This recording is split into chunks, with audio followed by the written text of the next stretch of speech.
Vice President Sara Duterte appears resigned to her fate in the event she is impeached. If I get impeached, then that is my end.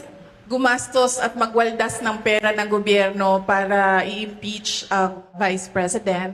Pagtakpan ang kakulangan at pagsisinungaling ng administrasyon para lang hindi mapansin ng mga tao na maraming mga pangako ang napako ay babanatan at babanatan nila ako.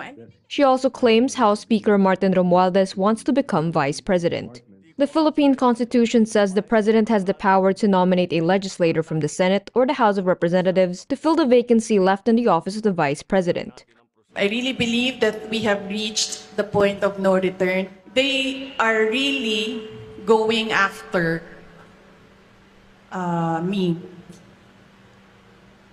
At gusto talaga nila